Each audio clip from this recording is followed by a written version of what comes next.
여러분 19금 하면은 뭐가 가장 먼저 떠오르시나요? 네, 지금 이상한 생각하신 분이 많이 계신 것 같은데 19금 바로 오늘이죠. 19일 금요일입니다. 성경책에 19금 딱지를 붙여야 한다라고 말하는 사람들이 종종 있습니다. 그래서 이 자라나는 새싹들이 이 아이들이 읽지 못하게 이 성경책은 특히 구약 성경은 금서로 지정해야 한다라고 주장하는 사람들이 있습니다. 왜냐하면 성경 이야기 안에 너무나도 끔찍하고 잔인한 장면들이 많이 등장한다 하는 것이죠.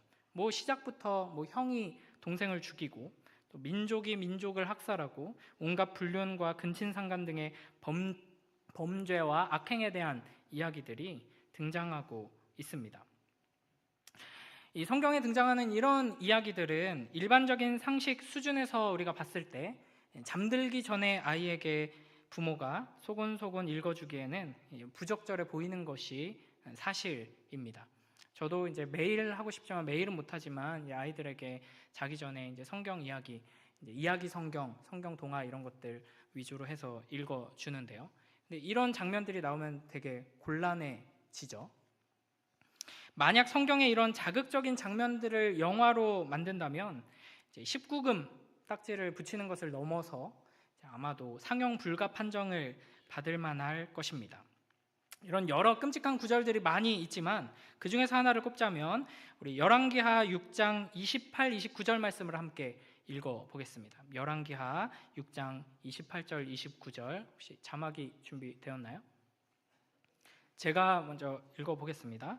또 이르되 무슨 일이냐 하니 여인이 대답하되 이 여인이 내게 이르기를 내 아들을 내놓아라. 우리가 오늘 먹고 내일은 내 아들을 먹자 하매 우리가 드디어 내 아들을 삶아 먹었더니 이튿날에 내가 그 여인에게 이르되 내 아들을 내놓아라. 우리가 먹으리라 하니 그가 그의 아들을 숨겼나이다 하는지라. 아멘. 아멘이 잘 안 나오죠. 하나님의 말씀이 분명함에도 불구하고 아멘 하기가 쉽지 않습니다. 이 본문을 여러분 보실 때 어떤 감정이 드시나요? 우리가 성경을 읽을 때 성경을 잘 읽으려면 이 시대적인 배경을 생각하고 또 감정을 이입해서 읽어야 합니다. 근데 이 시대적인 상황 속으로 우리가 들어가서 이 장면을 마주한다면 너무나도 끔찍하고 참혹한 이야기가 아니라고 할 수 없겠습니다. 이게 이제 열왕기하 6장의 상황이 어떠하냐면 아람 왕이 북이스라엘을 침략해서 수도인 사마리아 성을 포위한 상태입니다. 성내의 보급을 완전히 차단해서 사마리아 성을 고립시켰죠. 그래서 사마리아 성 안에 먹을 것이 바닥나고 이제 물가가 어마어마하게 치솟게 됩니다. 이스라엘 역사상 최고의 굶주림을 마주하게 되었습니다. 그래서 결국 어떤 일까지 벌어지느냐? 어미가 자기 아들을 삶아 먹습니다. 너무 배고파서 살려고 아들을 삶아 먹는 것이죠. 그러니까 이 장면을 생각할 때마다 저는 예전에 읽었던 책 하나가 생각나는데요. 좀 오래된 책인데 박경철이라는 의사 선생님이 쓴 시골 의사의 아름다운 동행이라는 책이 있습니다. 한동안 이제 베스트셀러에 올랐던 책인데 2권짜리 책인데요. 여기 이제 마치 이제 의학 드라마를 보는 것처럼 이 의사 선생님이 의사로서 경험한 다양한 여러 가지 이야기들이 흥미롭게 담겨 있습니다. 그런데 이제 그 책을 아주 가벼운 마음으로 흥미롭게 읽다가 어느 한 챕터를 읽고는 제가 너무나도 참혹해서 몸이 덜덜덜 떨리면서 엉엉 울었던 경험이 있습니다. 그 챕터의 제목은 참혹한, 너무도 참혹한입니다. 그리고 이제 이 이야기가 인터넷에 조금 각색되어서 여러 가지 형태로 돌아다니는데 인터넷에서 나오는 이 이야기의 제목은 치매 할머니의 곰국입니다. 이제 심신이 미약하신 분들은 이 이야기를 굳이 찾아보시지 말기를 권면드립니다. 그러나 사실 우리가 성경 안에 이미 이런 이야기가 들어있는 것이죠. 그러니까 성경 안에 먼 시대에 그냥 이야기로 들으니까 우리가 그냥 넘어갈 수가 있는데 실제 우리 눈앞에서 우리에게 이와 같은 일이 벌어졌다. 작은 아기를 삶아서 먹은 어미에 대한 이야기를 우리가 듣고 보았다라고 한다면 너무나도 두렵고 끔찍할 것입니다. 그러니까 이스라엘이 지금 얼마나 참혹한 처지에 있는가 하는 것을 보여주시는 것이죠. 하나님께서는 이스라엘을 왜 이 지경까지 몰고 가시는 걸까요? 세상 어떤 사람들이 말하듯이 여호와 하나님은 아주 잔인하고 악한 신이기 때문이야 일까요? 사실 이 장면뿐 아니라 구약 역사를 통해 우리는 하나님께 특별히 선택받고 특별한 은혜를 받은 선민이라는 이스라엘이 얼마나 많은 어려움을 겪고 얼마나 많은 기근과 전쟁을 겪고 수많은 세월을 고통 가운데 신음했는지 보게 됩니다. 분명 젖과 꿀이 흐르는 땅, 그곳에서 행복하게 살게 해주겠다 약속하셨는데 이스라엘은 역사 속에서 침략당하고 기근과 전염병과 분열로 고통당하고 결국에는 나라가 다 망해서 포로로 끌려가게 되죠. 이러한 이스라엘의 역사 앞에서 이 끔찍하고 참혹한 일을 경험하고 있는 이스라엘의 신음 앞에서 우리는 하나님은 어떤 분이신가 묻지 않을 수 없습니다. 하나님은 왜 이런 식으로 일하시는가 질문해야 하는 것이죠. 이 질문에 답하기 위해서 오늘 이제 구약의 역사를 좀 꿰뚫는 큰 그림을 하나 그려보려고 하는데요. 특별히 레위기 26장과 신명기 28장을 통해서 이스라엘 역사를 이해해 보려고 합니다. 레위기 26장을 쫙 살펴보고 그다음에 신명기 28장을 쫙 살펴보고 이렇게 쫙 하려면 찬양이 나오네요. 그렇게 하려면 이제 밤을 새도 모자라니까 우리가 지금 신명기를 매일 성경으로 큐티하고 있잖아요. 그래서 신명기 28장을 중심으로 살펴보려고 합니다. 레위기 26장과 신명기 28장 모두 율법의 순종에 따른 축복과 불순종에 따른 저주의 약속이 담겨 있는 본문입니다. 표를 하나 보여주시면 레위기 28장의 구조가 이렇게 되어 있습니다. 1절부터 14절까지 축복에 대해서 말씀하십니다. 대표적으로 6개의 언약적인 축복을 약속하시죠. 그리고 훨씬 더 많은 분량으로 거의 한 3배, 4배 많은 분량으로 저주에 대해서 말씀하십니다. 번호가 이제 1번, 2번이고 3, 4, 5번은 그 2번 밑에 있는 번호들이거든요. 그래서 이제 15절부터 68절까지 이제 저주에 대해서 불순종할 때 이런 저주가 임하게 될 것이다 라고 말씀하시는데 이 저주가 계속해서 확장됩니다. 그러니까 특히 이제 레위기 26장과 같이 보면 훨씬 더 명확하게 이게 드러나는데 너희가 불순종하면 내가 심판을 내린다. 저주가 너희에게 임할 것이다 라고 말씀하시면서 그래도 너희가 돌이키지 않으면 더 큰 저주가 임한다 하면서 이 저주가 계속 확장되고 다음 단계로 넘어가는 형식으로 되어 있습니다. 우리 신명기 28장 2절 말씀을 한번 읽어볼 텐데요. 신명기 28장 오늘 이제 본문에 해당하기 때문에 또 펼쳐 놓으셨겠죠. 우리 신명기 28장 2절 함께 읽습니다. 시작. 내가 내 하나님 여호와의 말씀을 이 모든 복이 내게 임하여 내게 이르리니 아멘. 오타가 있네요. 정총하면이 아니라 청종하면입니다. 네, 이렇게 이제 말씀에 순종할 때 복을 주겠다라고 하시면서 어떤 복인지를 말씀하시는 거고요. 그 다음에 신명기 28장 15절 말씀 함께 읽습니다. 시작. 내가 만일 내 하나님 여호와의 말씀을 순종하지 아니하여 내가 오늘 내게 명령하는 그의 모든 명령과 규례를 지켜 행하지 아니하면 이 모든 저주가 내게 임하여 내게 이를 것이니 아멘. 그래서 이 신명기 28장을 우리가 쭉 살펴보면은 축복의 약속과 저주의 약속으로 되어 있습니다. 하나님께서 시내산에서 이스라엘과 언약을 맺으면서 주셨던 그 율법, 이집트의 노예로 있던 이스라엘을 구원해 내시고 너희는 더 이상 노예가 아니라 나의 신부다, 나의 백성이다 라고 하면서 나의 신부답게, 나의 백성답게 살기 위해서는 이렇게 해야 한다 라고 주셨던 그 율법을 잘 지키면 너희는 복을 받을 것이다. 자손이 많아질 것이고 평안하게 살 수 있고 모든 거 내가 공급해 주는 걸 누리면서 먹고 마시면서 기쁘게 살 수 있다라고 약속하시는 것이고요. 반대로 이 말씀에 순종하지 아니하면 내가 너희를 내버려 두지 않고 너희를 징계할 것이다. 너희에게 저주가 임할 것이다 라고 말씀하십니다. 이 저주가 크게 3단계로 나눠집니다. 그리고 단계가 넘어갈수록 이 저주의 강도가 점점 세집니다. 놀라운 것은 하나님께서 이스라엘과 언약을 맺으시면서 약속하신 이 불순종에 대한 저주가 이스라엘의 역사 속에서 그대로 성취되고 있다 하는 것입니다. 그런 점에서 이 레위기 26장과 신명기 28장의 하나님의 약속된 저주를 이해하는 것이 구약 이스라엘의 전체 역사를 이해하는 데 굉장히 핵심이 된다 하는 것이죠. 이스라엘의 역사를 사사시대부터 쭉 생각해보면 사사시대를 표현하는 그 유명한 용어가 있죠. 나선형 추락구조라고 이야기합니다. 처음에는 그나마 좀 괜찮은 사사가 등장하지만 점점 이상한 사사들이 등장하고 이스라엘도 점점 회개하고 다시는 안 그럴 것처럼 하다가 또 죄를 반복하고, 보통 우리가 계속 죄를 반복하면은 그래도 조금씩 나아지잖아요. 이스라엘은 반대로 점점 더 엉망이 됩니다. 그리고 나서 이제 사울, 다윗, 솔로몬 이 세 왕의 120년 정도가 하나님의 축복을 풍성히 누리는 이스라엘 역사의 최전성기라고 할 수 있습니다. 그러나 솔로몬 931년에 남북이 분열되고 그 이후로는 계속해서 저주를 향해 달려나가게 됩니다. 이 기간은 이스라엘이 여호와 하나님과 가나안의 우상들 사이에서 갈팡질팡하면서 양다리를 걸친 기간이라고 할 수 있습니다. 낮에는 여호와를 섬기고 밤에는 우상을 섬기면서 양다리를 걸친 것이죠.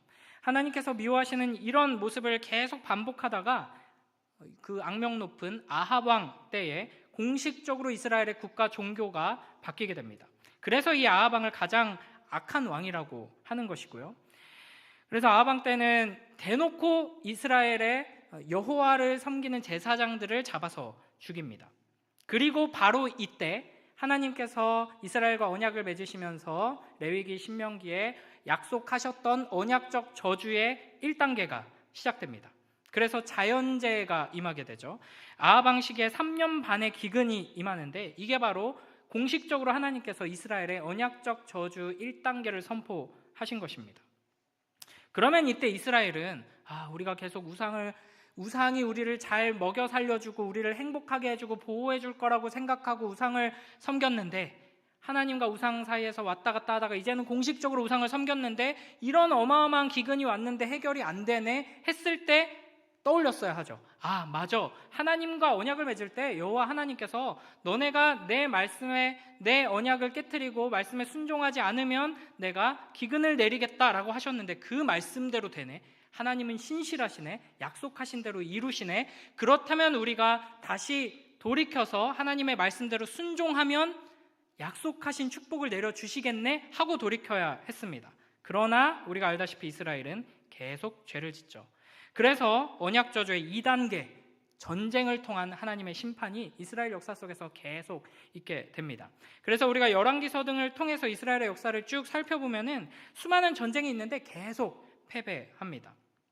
이스라엘이 계속 이방 나라들에 의해서 침략당하고 전쟁에 패배해서 고통당하는 이유는 다른 데 있는 것이 아니라 하나님과 맺은 언약을 떠나서 말씀에 불순종했기 때문입니다. 어떻게 하나님께서 선택하신 백성이라고 하는데 이 이스라엘은 계속해서 이렇게 이방 나라들에게 괴롭힘을 당하지 이상한 애가 아니라 당연한 일인 것입니다. 하나님께서 말씀하신 대로 약속하신 대로 징계하고 계시는구나. 이걸 우리가 볼 수 있어야 하는 것이죠. 이런 맥락 속에서 이제 도입부에서 제가 언급했던 열왕기하 6장의 이 끔찍한 사건이 벌어지게 되는 것입니다. 사마리아가 아람 왕의 군대에게 포위되어서 먹을 것이 없고 이 비둘기똥 4분의 1이 5세겔에 팔리는 이런 엄청난 상황이 처하게 됩니다.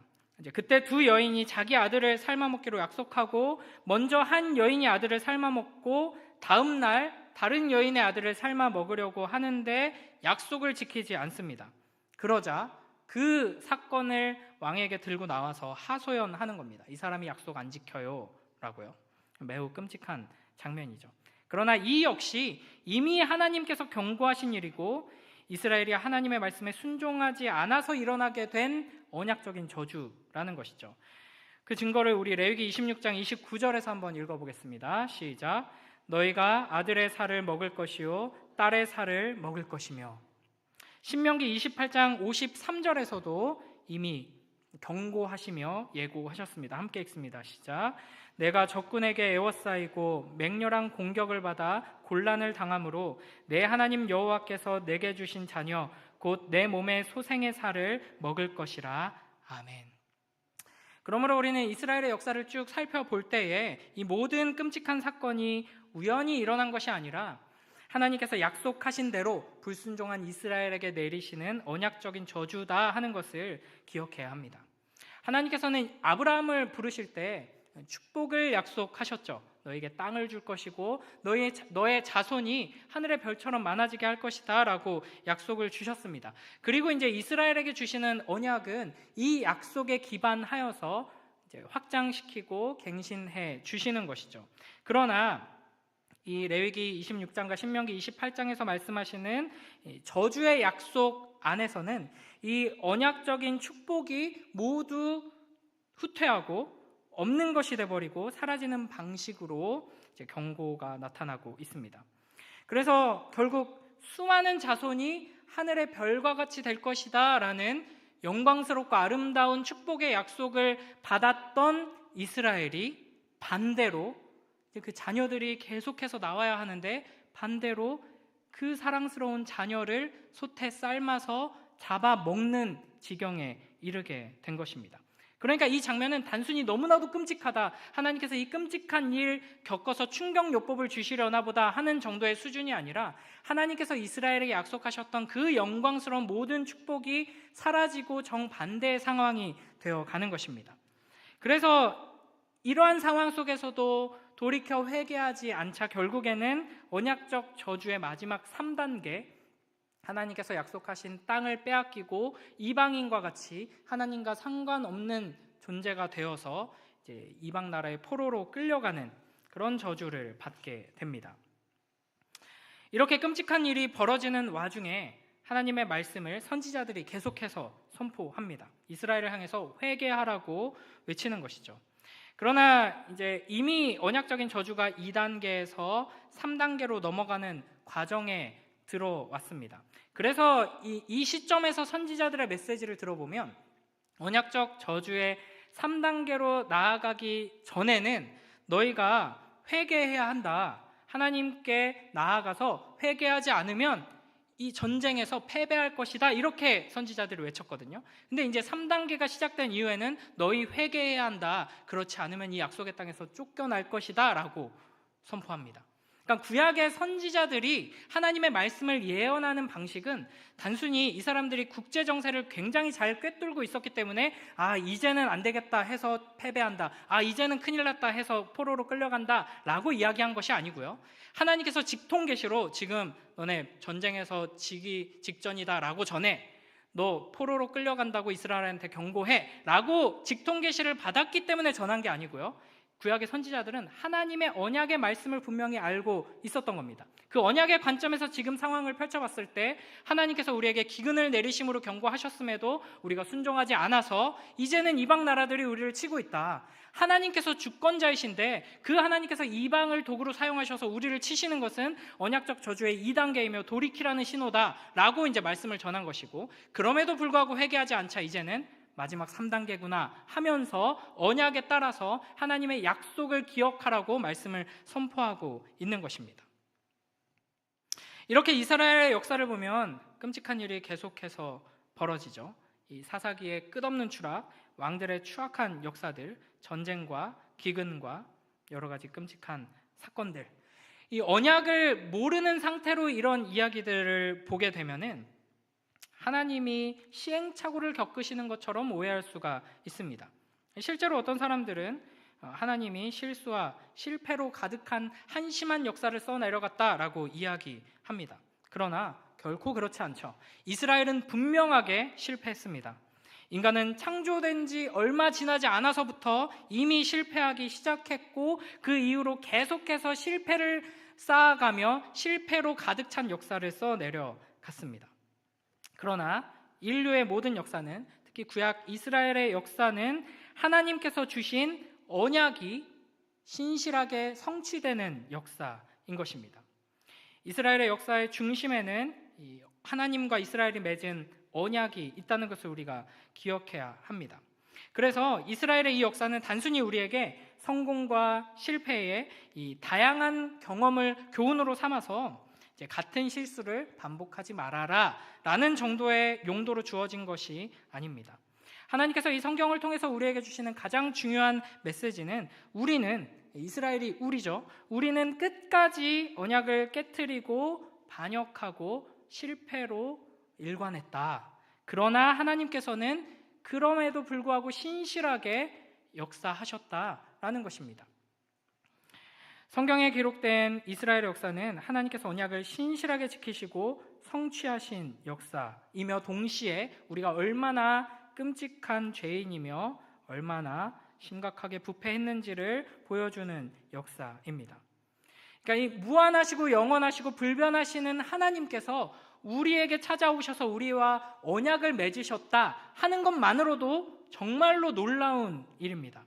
그러나 그 언약 안에서 하나님께서는 우리에게 놀라운 축복을 주셨음에도 불구하고 그 축복의 자리에 거하지 못하고 저주의 자리로 갈 것을 이미 알고 저주에 대한 경고를 하셨음에도 불구하고 그 경고하신 대로 계속해서 저주가 내려지고 있음에도 불구하고 그 저주에서 벗어나지 못하는 우리의 모습을 구약의 역사가 계속해서 보여주고 있는 것입니다.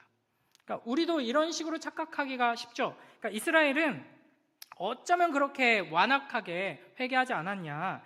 그러니까 전쟁에 져도 우리가 무기가 부족했구나, 우리에게 훌륭한 장군이 없었구나, 우리의 전략이 미흡했구나 라고 생각하면서 계속해서 다른 데 시선을 돌렸습니다. 훌륭한 왕이 없어서, 좋은 제도가 없어서 기근에 시달린다고 생각했습니다. 돈을 더 열심히 공부하고 더 열심히 쫓아서 더 많이 모아놓지 않아서 지금 어려움에 처했다고 생각하는 것이죠. 그러나 이스라엘에게 임했던 이 모든 저주들은, 또 우리의 삶에 찾아오는 이 모든 저주들은 결국에는 하나님께서 네가 나를 떠나면 이렇게 된다라고 경고하시며 약속하신 그 일이다 하는 것입니다. 그러므로 우리는 하나님의 약속을 붙들어야 하고 하나님의 신실하심을 잊지 말아야 합니다. 고난과 핍박과 기근과 질병은 결국 모두 하나님의 언약 안에 머물러야 한다라는 애타는 하나님의 외침입니다. 하나님께서는 하나님의 말씀에 순종하는 자를 축복하시고 불순종하는 자를 저주하신다 하는 것을 이 이스라엘의 역사를 통해 증명하셨습니다. 그러므로 우리가 불순종할 때 확실하게 우리에게 저주가 임할 것임을 기억하고 하나님을 두려워하며 스스로를 돌아봐야 합니다. 동시에 우리가 순종할 때 주시겠다 약속하셨던 그 축복을 기대하고 소망하며 나아가야 하는 것이죠. 하나님께서는 우리에게 율법을 던져주시고 네 힘으로 네 능력으로 이 율법을 지켜봐라, 이루어봐라 라고 하지 않으십니다. 우리 안에 성령을 부어주셔서 하나님의 말씀을 듣게 하시고 깨닫게 하시고 사랑하게 하시고 그 말씀을 순종하고자 하는 의지를 불어 넣어주심으로써 성령의 능력으로 그 말씀에 순종하는 자리까지 가게 하십니다. 그래서 순종하는 자에게 약속된 축복을 누리게 하시는 것이죠. 여기서 중요한 것은 순종하는 자에게 축복을 약속하시고 불순종하는 자에게 저주를 약속하신 이 원리가 지금도 유효하다 하는 것입니다. 하나님께서는 언약적인 축복과 언약적인 저주에 지금도 신실하시다는 것을 기억하면서 언약적인 축복을 간절히 소망하며 순종의 자리로 부지런히 나아가는 복된 우리 모두가 되길 주님의 이름으로 축복합니다. 언약적인 저주가 몇 단계로 돼 있다고 그랬죠? 크게 3단계로 구분할 수 있다고 말씀드렸습니다. 오늘 설교는 크게 2단계로 돼 있습니다. 1단계 끝났고요. 2단계를 좀 생각해 보도록 하겠습니다. 그러니까 이 하나님의 보응의 원리, 언약적인 축복과 저주, 순종하면 축복하고 불순종하면 저주하고, 이것을 마치 자판기를 누른 대로 나오듯이 기계적으로 이해하면 그냥 이제 여기서 끝나면 됩니다. 하나님의 말씀에 순종하면 복을 주십니다. 아멘. 순종해서 복 받읍시다. 아멘. 하고 이제 집에 가면 되죠. 그러나 여러분, 순종하실 수 있나요? 그러니까 우리가 기쁜 마음으로 하나님께서 우리를 이렇게 사랑하셔서 이렇게 풍성한 축복을 약속하셨구나, 순종만 하면 되네 하고 집에 가다가 이제 깜짝 놀라실 겁니다. 순종 근데 어떻게 하지? 그게 이제 우리의 문제죠. 신명기 28장 1절에 보면 뭐라고 되어 있냐면요, 그의 하나님의 모든 명령을 지켜 행하면 이라고 되어 있습니다. 모든 명령을, 그러니까 모든 명령을 다 지켜 행하면 복 주신다 라고 말씀하시는 그 말씀 앞에서 우리가 간단하게 아멘 하고 복을 기대하며 나아갈 수가 없는 것이죠. 로마서 3장 10절부터 12절 말씀을 보면 우리의 이런 처지를 잘 지적하고 있습니다. 함께 읽겠습니다. 시작. 기록된 바 의인은 없나니 하나도 없으며 깨닫는 자도 없고 하나님을 찾는 자도 없고 다 치우쳐 함께 무익하게 되고 선을 행하는 자는 없나니 하나도 없도다. 아멘. 야고보서 2장 10절 말씀도 함께 읽습니다. 시작. 누구든지 온 율법을 지키다가 그 하나를 범하면 모두 범한 자가 되나니. 아멘. 죄를 안 짓고 순종하면 복 받습니다. 이건 맞는 말이에요. 그러면 이제 어떻게 하면 죄를 안 짓는가? 죄가 뭔지를 알아야겠죠. 나쁜 일 안 하면 죄 안 짓는 건가요? 소요리문답, 웨스트민스터 소요리문답 14문에서 죄가 무엇입니까? 이렇게 질문합니다. 제가 묻고 여러분이 한번 답해 보겠습니다. 죄가 무엇입니까? 죄는 하나님의 율법을 조금이라도 부족하게 지키거나 그 법을 어기는 것입니다. 우리는 죄가 뭐냐 하면 하나님이 이거 하지 말라 그랬는데 하는 거, 나쁜 일 하는 거를 죄라고 먼저 생각하기가 쉽습니다. 그러나 성경의 모든 가르침을 정리하고 요약해서 논리적으로 우리에게 가르치고 있는 소요리 문답에서는 죄는 하나님의 율법을 조금이라도 부족하게 지키거나 그 법을 어기는 것이라고 설명하고 있습니다. 그러니까 하나님께서 우리에게 명령하신 것들이 많죠. 이 모든 것들을 완전하게 지키지 않으면 죄입니다.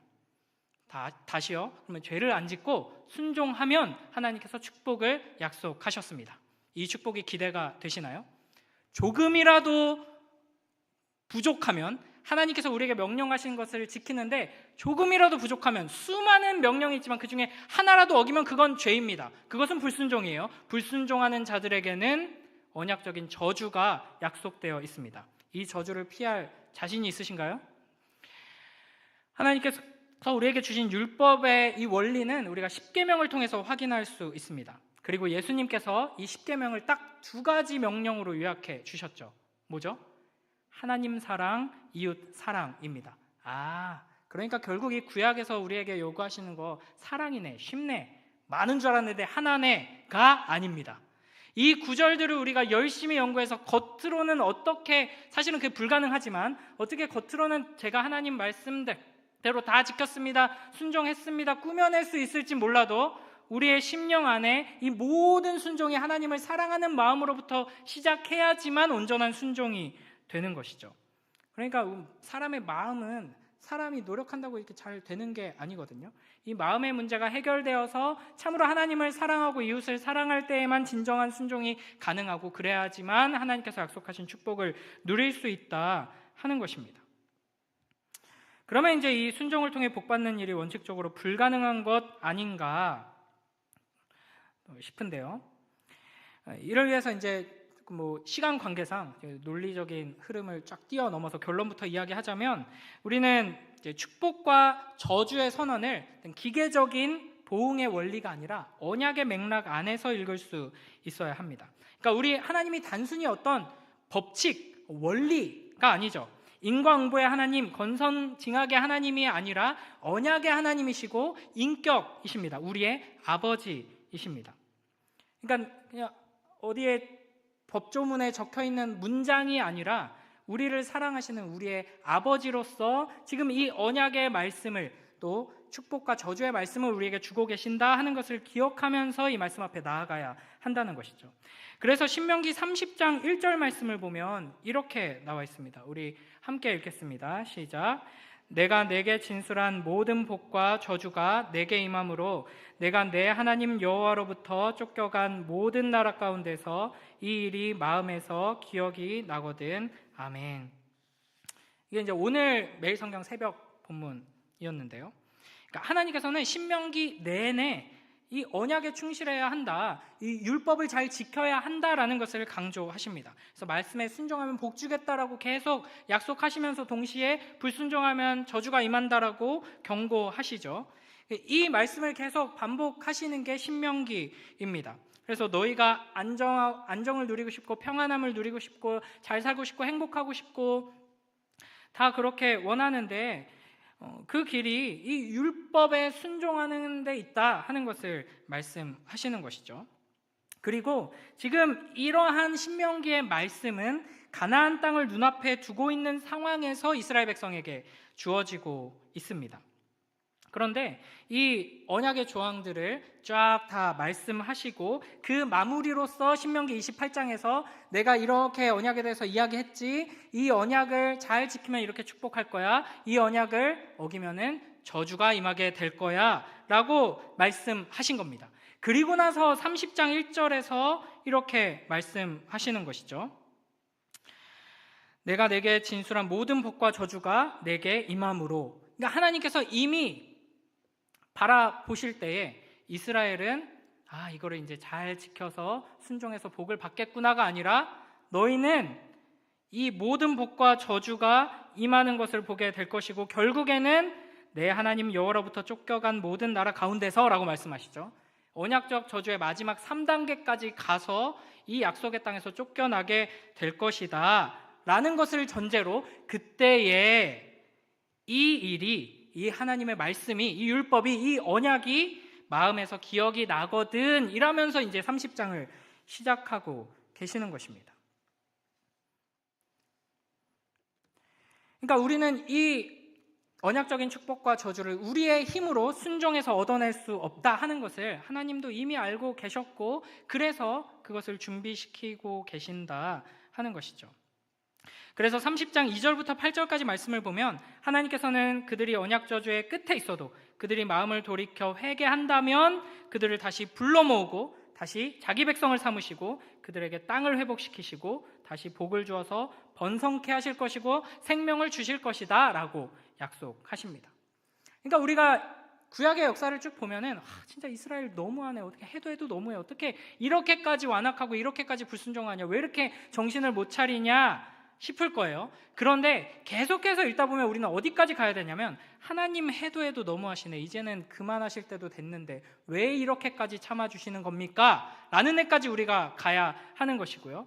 이제 하나님께서는 이미 언약의 저주로 약속하시고 경고하셨는데 이스라엘은 그걸 다 어기고 포로로 끌려갔습니다. 그러면 이제 마지막 최후에 그동안 만나서 즐거웠다, 다시는 만나지 말자, 끝 하고 마침표를 찍으셔야 할 것 같은데 너희가 마지막 그 저주의 3단계를 당해서 이방 나라의 포로로 끌려가서 그곳에 있을 때라도 나의 말씀이, 나의 언약이 기억이 난다면 돌아와라, 그러면 내가 회복시켜 주겠다라고 말씀하고 계시는 것입니다. 그러니까 우리는 어떻게 하나님께로 돌아가서 회복되고 어떻게 순종함으로 이 축복을 누릴 수 있는가? 우리가 의지할 수 있는 것은 우리의 지혜나 능력이나 노력이나 우리가 힘을 합치거나 우리가 오랜 세월 동안 훈련받고 연단받으면 달라진다거나 하는 데 있는 것이 아니라 오직 하나님의 사랑에 있는 것이죠. 그러니까 우리는 언젠가는 정신 차리고 결국에는 깨닫게 되어서 언약적 축복을 누리는 자리까지 가게 되는 일은 결코 없습니다. 이스라엘 역사가 그것을 증명하고 있습니다. 우리가 붙들고 의지할 것은 오직 하나님의 사랑입니다. 이해할 수 없는 하나님의 사랑이죠. 하나님 앞에서 우리를 비춰봤을 때 우리는 이 언약적 저주의 3단계까지 간 이스라엘이랑 똑같이 불순종하고 실패와 실패만을, 죄만을 가득 쌓아놓는 그런 존재인데, 그러므로 하나님의 진노와 저주만 받아 마땅한데 하나님께서는 우리를 부르시네요. 왜인지 모르겠지만, 그 사랑을 이해할 수 없지만 부르시니 그 부름에 아멘하며 갑니다 라고 회개하는 것, 그것이 이제 믿음이고 그것이 우리가 축복을 얻을 수 있는 유일한 길인 것입니다. 이 신명기의 메시지를 요약해 보자면은 굉장히 모순적으로 들려지는 부분이 있습니다. 그러니까 하나님의 율법의 말씀을 강조하시면서 순종해라, 그래야 축복받는다라고 말씀하시고 불순종하면 저주받는다라고 말씀하시면서도 방금 읽었던 30장 1절에서 너희는 그러나 결국 실패할 것이다 라고 또 예고하시죠. 그러면 어떻게 우리 어차피 실패하니까 이 말씀은 그냥 지킬 필요 없는 거 아니야? 아니, 이것을 지켜야지만 너희는 축복을 받을 수 있다. 너 어떻게 지켜요? 우리가 노력하면 지킬 수 있나요? 아니, 너희는 실패할 것이다. 그럼 어쩌라고요? 라고 할 때 하나님께서 우리에게 보내주시는 것이 바로 예수 그리스도인 것이죠. 우리는 예수 그리스도의 완전하신 순종, 예수 그리스도의 의를 힘입어 하나님께 나아갈 때 하나님께서는 우리의 불순종을 보지 않으시고 우리가 믿음으로 붙든 예수 그리스도의 의를, 우리가 믿음으로 옷 입은 예수 그리스도의 그 순종을 보시면서 네가 순종했으니 내가 약속한 대로 축복하겠다라고 하십니다. 그러므로 순종하는 자에게 축복하시고 불순종하는 자에게 저주하시는 언약의 신실하신 하나님을 붙들고 의지할 때 우리가 예수 그리스도를 통해 축복을 누릴 것을 믿고 그 놀라운 축복을 풍성히 누리며 살아가길 주님의 이름으로 축복합니다. 여러분, 하나님께서 약속하신 대로 신실하게 우리를 축복해 주신다는 것 참으로 믿으십니까? 믿으셔야 되는데. 신명기 28장에 약속된 이 저주가 아니라 그 저주는 예수 그리스도께서 이미 다 받으셨고 신명기 28장에 약속된 그 놀라운 축복, 아름다운 축복이 우리에게 임하게 될 것을 여러분 믿으십니까? 28장 한번 보시겠어요? 간단하게 몇 개만 살펴보면 28장 12절에 때를 따라 비를 내리신다. 필요한 모든 것들 채워주시고 적재적소에 도움의 손길을 붙여주신다 하는 것이죠. 내 손으로 하는 모든 일에 복을 주신다. 손대는 모든 일마다 잘 된다. 투자하는 모든 것마다 잘 될지 모르겠지만, 자, 그 다음에 꾸어줄지라도 꾸지 않는다. 이사를 가도 대출 없이 돈 빌리지 않고 오히려 돈 빌려주는 자로 살게 된다. 머리가 되고 꼬리가 되지 않게 반장이 되고 학생 회장이 되고 대표 선수가 되고 매출 1위 기업이 되고 위에만 있지 않고 아래에 있지 않게, 위에만 있고 아래에 있지 않게 성적도 상위권, 소득도 상위권. 하나님께서 이런 축복을 주시는 게 우리의 이제 신앙 색깔에서는 근데 그거는 영적인 의미지라고 생각하기 쉽지만 하나님께서는 실제로 이런 것을 약속하십니다. 물론 이제 이 부분에 있어서도 조금 더 설명이 필요한데 구체적인 설명을 듣기 원하시는 분은 이제 고등부로 오시면은 이제 제가 설명을 해드릴 거고요. 이 약속은 사실은 한 개인의 인생에 주신 축복이라기보다는 공동체에게 주신 축복입니다. 너희가 이런 공동체가 되라. 어쨌든 우리에게 이런 언약적인 축복을 주신다 하는 것을 분명하게 믿고 너무 주고 싶으셔서 우리에게 언약적인 저주의 경고를, 우리의 실패를 미리 아시고 다 경고하시면서 마지막에라도 돌아오도록 말씀하시고 기다리고 계신다 하는 것을 항상 기억하며 축복의 자리로 부지런히 나아가는 복된 우리 모두가 되길 주님의 이름으로